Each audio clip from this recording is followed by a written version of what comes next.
La louange est à Allah, le Créateur du monde, celui qui existe sans début, sans fin, sans endroit, sans comment et ne dépend pas du temps. Il ne ressemble à aucune de ses créatures et n'a besoin d'aucune d'entre elles. Quoi que tu puisses imaginer en ton esprit, Dieu en est différent. Je demande à Allah, l'exempt de toute imperfection, d'élever les grades de notre maître Muhammad et qu'il protège sa nation de ce qu'il craint pour elle. Chers frères et sœurs, bienvenue à toutes et à tous pour ce dernier épisode de la saga des signes de la fin du monde. Dans les épisodes précédents, nous avons vu ensemble les petits signes de la fin du monde et une partie des grands signes. Rappelez-vous, c'est l'arrivée de Al-Mahdi, le bien guidé, qui marquera la fin des petits signes. Puis, les grands signes commenceront par la sortie de Ad-Dajjal, l'imposteur borgne. Ensuite, il y aura la descente de Isa, Jésus, alayhi salam, et la sortie du peuple de Gog et Magog. Nous exposerons à l'instant les autres grands signes de la fin du monde.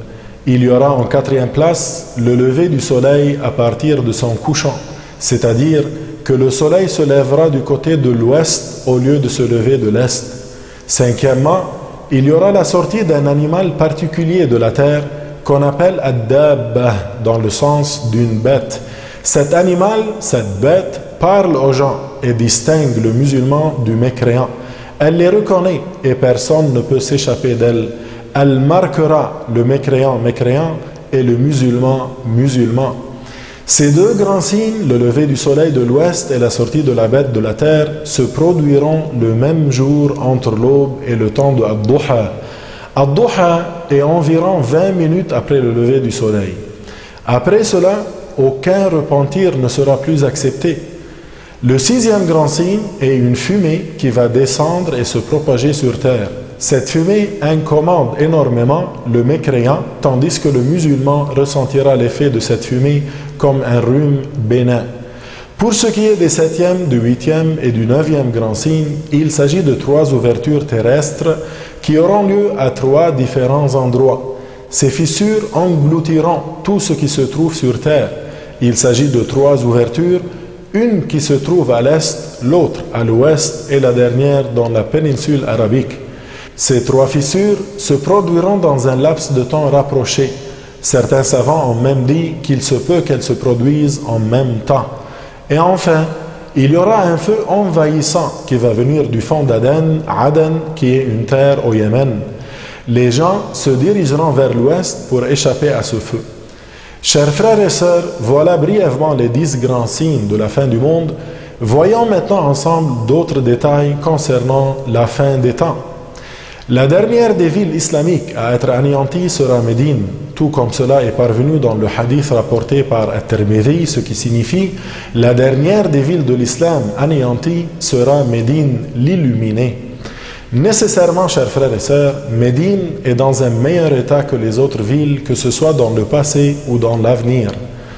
À la fin des temps, le Coran sera élevé au ciel. Cela signifie qu'il ne restera plus une seule ayah du Coran sur terre. Les livres resteront sur terre, mais les paroles dedans seront élevées. Une personne ouvrira ce qui était un Coran et n'y verra que des pages blanches vierges. C'est aussi à cette époque que le prophète Al-Khadr va mourir. Al-Khadr est présentement vivant, et ce, depuis l'époque de Dhul Qarnayn. C'est après les 10 grands signes annonciateurs de la fin des temps que surviendra le jour du jugement dernier. Il n'y aura plus sur terre à ce moment-là que des mécréants. Les musulmans auront péri 100 ans auparavant par un vent qui leur sera envoyé. Ce vent passera sous les selles des croyants qui en mourront. La vie dans ce bas monde se terminera donc sur les mécréants. Le commencement du jour du jugement dernier débutera par l'ordre qu'aura reçu l'ange Israfil de souffler dans le corps, qui est un instrument dans lequel il faut souffler et qui émet un son. Ils seront terrorisés en entendant ce son terrible au point que leurs cœurs en seront déchirés et suite à cela, ils mourront. Les djinns mécréants vont mourir à ce moment-là aussi. Il n'y aura pas un seul humain, ni un seul djinn sur terre qui restera vivant. Après la mort des humains, viendra la mort des anges. Le dernier ange à mourir est l'ange de la mort, Azraïl lui-même, celui qui est chargé d'emporter les âmes. Après ce premier souffle dans le corps, Allah ressuscitera l'ange Israfil qui va souffler une seconde fois dans le corps. Entre le premier et le second souffle, il s'écoulera 40 ans.